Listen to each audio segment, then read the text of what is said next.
आशा करता हूँ आप सब बहुत अच्छे होंगे। मेरा नाम है सिद्धांत अग्निहोत्री, स्टडी आईक्यू पे आपका बहुत बहुत स्वागत है। आज हम नेजी आर्ट डिस्प्यूट केस की बात करें। अब इसमें नेजी आ रहा है तो डेफिनेटली ये वर्ल्ड वॉर टू से रिलेटेड है। अमेरिका के सुप्रीम कोर्ट में ये जो केस है वो चलाया जा रहा है। क्या है हम इस लेक्चर में जानेंगे। यूपीएससी के स्मार्ट कोर्सेज आते हैं, स्टडी आईक्यू का ऐप डाउनलोड करके आप इनको अवेल कर सकते हैं।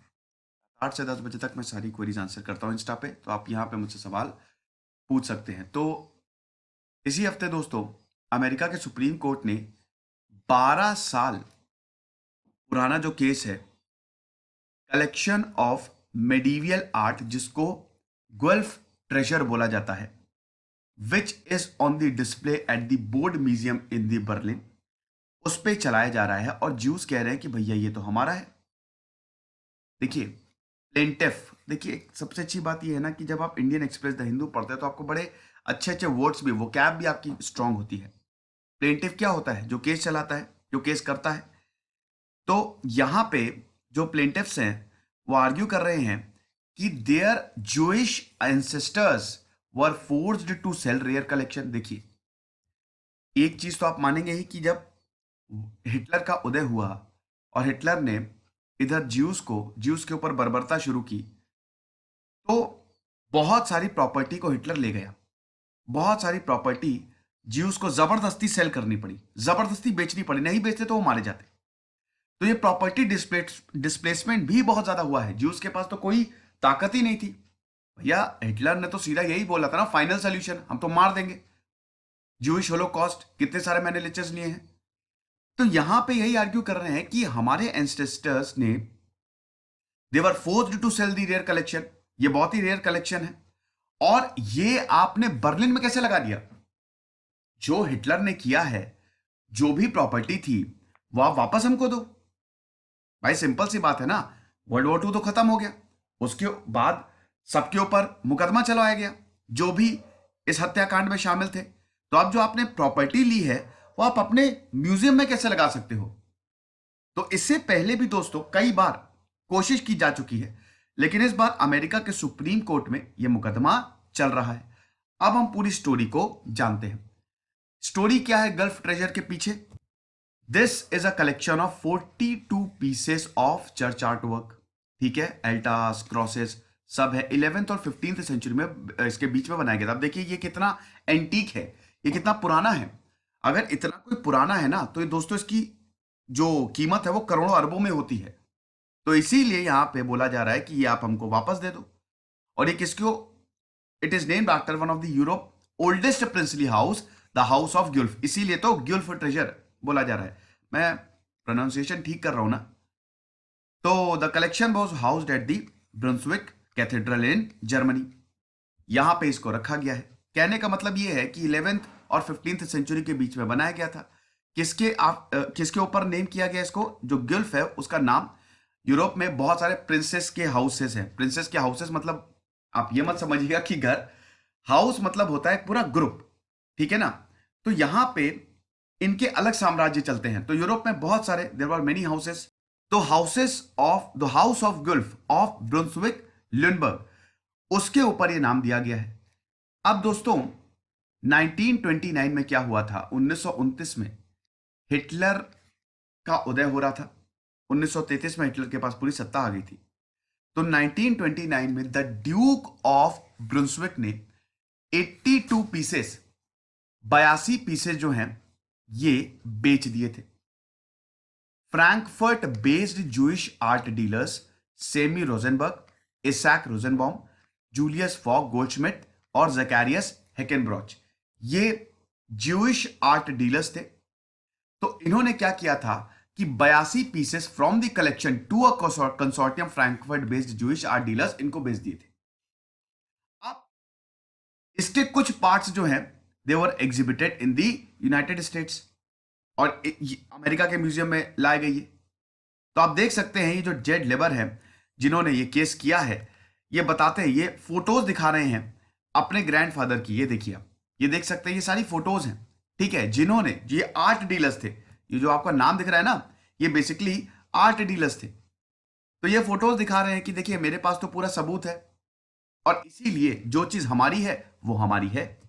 अब आप बोलेंगे कि ये देखिए जेड लेबर जो है जिन्होंने केस किया है, ये सैमी रोजनबर्ग इनकी फोटो दिखा रहे हैं, ये इनके ग्रैंडफादर, इनके दादाजी है। अब आप बोलेंगे अरे सर एक बात समझ में नहीं आई कि ये आप जो बता रहे हैं भैया ड्यूक ऑफ ब्रुंसविक ने, अरे ज्यूस को बेचा है ना ये। भाई देखो ये ड्यूक ऑफ ब्रुंसविक का था, और इस इनसे जो ज्यूस हैं, जो यहूदी हैं, उन्होंने इनसे खरीदा था ये पीस, ये जो गुल्फ ट्रेजर है। तो केस क्यों कर रहे हैं भाई? ज्यूस ने खरीदा था, अब ज्यूस ही केस कर रहे हैं। यहां पे पेच है, देखो ध्यान से सुनना। यहां पे क्या हुआ था, ड्यूक ऑफ ब्रुंसविक ने फ्रैंकफर्ट बेस्ड जूइश डीलर्स को बेचा ये, महंगे में खरीदा ये।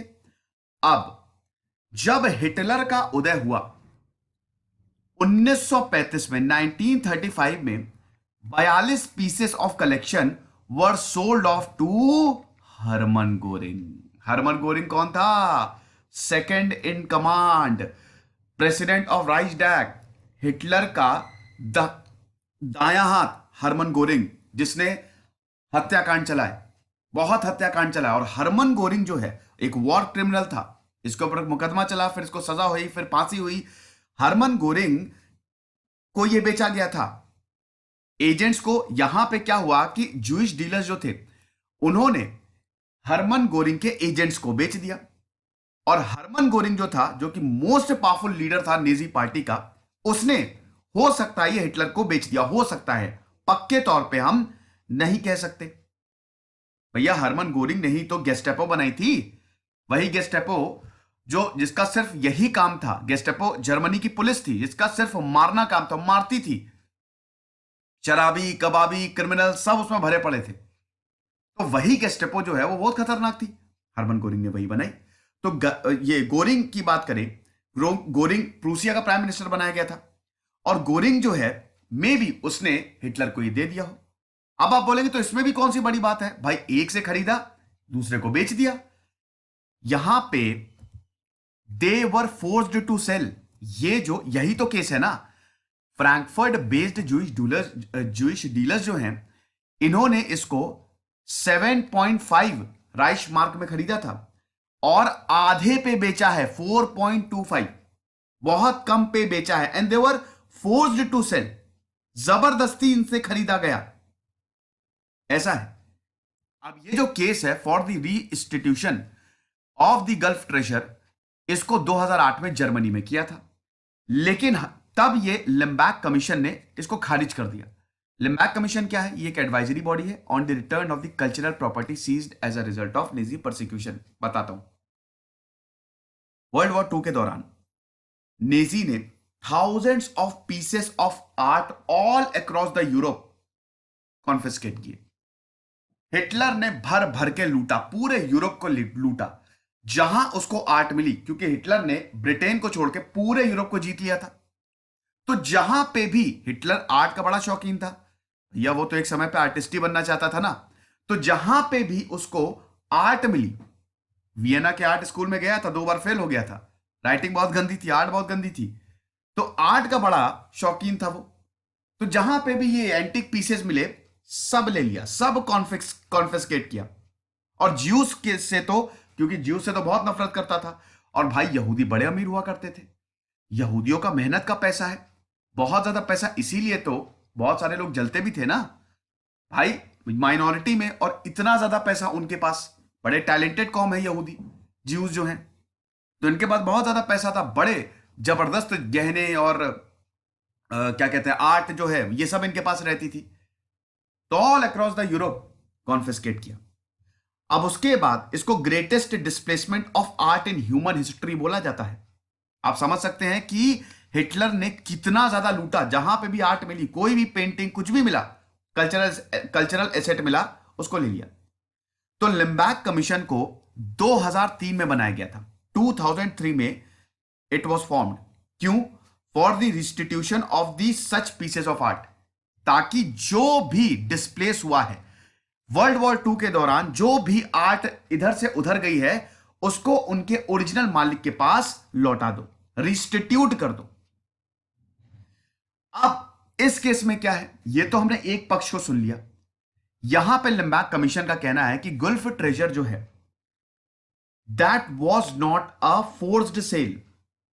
यहां पे जो प्लेंटिफ्स कह रहे हैं कि फोर्स किया गया था, ऐसा बिल्कुल भी नहीं है।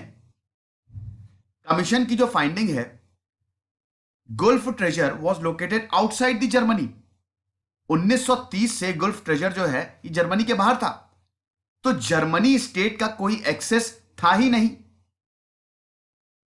कमीशन ये भी बोलती है कि जो प्राइस दिया गया वो उस समय की मार्केट वैल्यू के हिसाब से, क्योंकि ग्रेट डिप्रेशन ऑलरेडी आया हुआ था, बिल्कुल सही था। तो इसीलिए कमीशन ने ये इसको रिजेक्ट कर दिया 2008 में। सिंपल सी बात है कि ये गलत है। हर चीज को आप जेनोसाइड का सहारा लेके केस नहीं कर सकते। एक तरीके से इसने ये शो किया। अब दोस्तों, अमेरिका कोर्ट में क्यों ये ट्रायल हो रहा है? भाई अगर कहीं पे ट्रायल होना है, मतलब कहीं पे ट्रायल चलाने हैं, तो भाई जर्मनी में चलाओ ना। 2018 में हम ये देखते हैं कि फेडरल अपील्स कोर्ट इन वॉशिंगटन डीसी, अब यहां पे जो अपील की गई, क्योंकि आपको पता ही कि अमेरिका में सबसे ज्यादा यहूदी रहते हैं, इजराइल के बाद अमेरिका में सबसे ज्यादा यहूदी रहते हैं। तो अमेरिका की बात करें तो फेडरल अपील, मतलब यहां पे अपील की गई, और इस कोर्ट ने, मतलब जो अपील की गई, that were in the favour of plaintiffs. यानी कि लिम्बैक कमीशन ने तो बोल दिया कि नहीं, आप जो बोल रहे हैं वो गलत है, लेकिन अमेरिकन कोर्ट ने बोला नहीं, ये बिल्कुल सही है। और taking of art collection art collection amounted to the commission of genocide, सीधा उन्होंने ये बात बोल दी। अब ये जो केस जर्मनी के अगेंस्ट है इन द यूनाइटेड स्टेट, जो जिसकी अभी हम बात कर रहे हैं, ये under the terms of Holocaust expropriated art recovery act of 2016। Holocaust के दौरान अमेरिका में भी एक्ट बना हुआ है। होलोकॉस्ट के दौरान, होलोकॉस्ट मतलब वही जेनोसाइड, इसके दौरान जो भी इधर से उधर हुई है आर्ट, उसको रिकवर किया जाए। और इस एक्ट के तहत क्या है कि जो भी विक्टिम्स हैं, नेजी रिजीम्स, हिटलर ने जिन जिन को पकड़ के मारा, वो रिस्टिट्यूशन क्लेम्स फाइल कर सकते हैं। अब जाहिर सी बात है, वो तो मर गए, लेकिन उनके बच्चे तो हैं ना। तो इसीलिए हम ये देखते हैं कि जेट लेबर जो हैं, इन्होंने केस फाइल कर दिया कि मेरे दादाजी ने तो इनको बेचा था, and he was forced to sell to Germany. आप समझे, ये पूरा का पूरा मामला है। अब सबसे बड़ा सवाल तो यही है, यार केस अमेरिका में क्यों चला रहे हो? अमेरिकन कोर्ट में आप जर्मनी के खिलाफ केस कैसे चला सकते हो भाई? क्योंकि ये जो पीस ऑफ आर्ट है, ये तो जर्मनी के म्यूजियम में है ना, तो आप अमेरिका में क्यों चला रहे हो? तो अमेरिकन कोर्ट में एक क्लॉज है यहां पे, जो जिसको बहुत ही कम यूज किया जाता है, ना के बराबर जिसको यूज किया जाता है, FSIA, foreign sovereign immunities act. अब इसके तहत जो है, वैसे इस एक्ट में जो फॉरेन स्टेट्स और उनकी एजेंसी पे केस नहीं चलाया जाता, लेकिन एक्सेप्शन दिया गया है यहां पे। जो लॉसूट है, taking of property in violation of international law, आपने जो प्रॉपर्टी ली है वो गैर कानूनी तरीके से ली है, वर्ल्ड वॉर 2 में इसको लिया गया और आपने अपने म्यूजियम में अभी तक रखी है। वैसे तो आपको चुपचाप पहले ही लौटा देनी चाहिए थी, लेकिन आपने नहीं लौटाई है। ये एक्सेप्शन FSIA में दिया गया है, और इसीलिए अमेरिका के कोर्ट में, जर्मनी का केस अमेरिका के कोर्ट में चल रहा है। क्योंकि जर्मनी लिम्बैक कमीशन ने तो पहले इसको रिजेक्ट कर दिया था ना। जर्मनी के से भी जब बातचीत की तब भी कुछ नहीं हुआ, लेकिन अमेरिका ने इनकी बात सुन ली। अब देखिए, वैसे तो लिम्बैक कमीशन का भी यही कहना, एक तरीके से कहना सही है कि उस समय मार्केट प्राइस के हिसाब से तो, मतलब हमको तो ऐसा कुछ नहीं लगा, ना ही हमको ऐसा लगा कि आपके पूर्वजों ने, आपके जो एंसेस्टर्स हैं, उन्होंने इसको फोर्स सेल किया। तो यही यहां पे कहना भी है कि देखिए, अमेरिका कोर्ट जो है, अमेरिका का कोर्ट है, वो इस तरीके के लॉ सूट से उसको दूर रहना चाहिए। क्योंकि देखिए, Germany is the proper jurisdiction, Germany में कोर्ट चले ना। यह भी बोला गया है कि देखिए, अमेरिका के कोर्ट ने इन फेवर ऑफ द प्लेंटिफ्स, जो रूलिंग है इन फेवर ऑफ द प्लेंटिफ्स, मतलब जिन्होंने केस किया है उनके फेवर में रूल किया है। अब यह तो बड़ी दिक्कत हो जाएगी, जितने भी दुनिया भर में डिस्प्यूट चल रहे हैं, इंटरनेशनल डिस्प्यूट है, फिर तो वो अमेरिका में ट्राई किए जाएंगे। है ना, क्योंकि इस केस को लेके एक्सेप्शन क्या अमेरिका में, तो जितने भी दुनिया भर में डिस्प्यूट चल रहे हैं, कल को मान लीजिए भारत का भी कोई डिस्प्यूट हो गया, पता चला अमेरिका चला रहा है, देखिए आप फिर क्या होगा। They argue that it would then allow foreigners to sue their nation in US court. मतलब मान लीजिए कि अफ्रीका में अगर ह्यूमन राइट वायलेशन हो रहे हैं तो अमेरिका में जाके वो केस कर देंगे। क्या अफ्रीका में, या अगर मान लीजिए सीरिया में ह्यूमन राइट वायलेशन हो रहे हैं तो अमेरिका में जाके केस कर देंगे। हालांकि मेरे हिसाब से ये ठीक भी है, इसलिए ठीक है क्योंकि भाई ह्यूमन राइट्स वायलेशन कोई तो सुने, कोई देश तो सुने जो पूरी दुनिया में। आप अफ्रीका में देखिए बुरुंडी की क्या हालत है, मेडागास्कर की क्या हालत है, सुन के एकदम दिमाग खराब हो जाता है। तो ये ठीक है, बट इंटरनेशनली देखें तो it's not at all acceptable, क्योंकि कल को कोई भी चला जाए अमेरिका के कोर्ट में कि हमारे देश में ये हो रहा है, आप कुछ करिए। तो इसीलिए यहां पे यही बोला जा रहा है कि अमेरिका को इन सारी चीजों से थोड़ा सा दूर रहना चाहिए। तो ये लेक्चर था, आई होप आप समझ गए होंगे, कोई दिक्कत नहीं है। अभी 12,100 सब्सक्राइबर है मेरे टेलीग्राम चैनल पे, आप यही वाला ज्वाइन करिएगा। Thank you so much.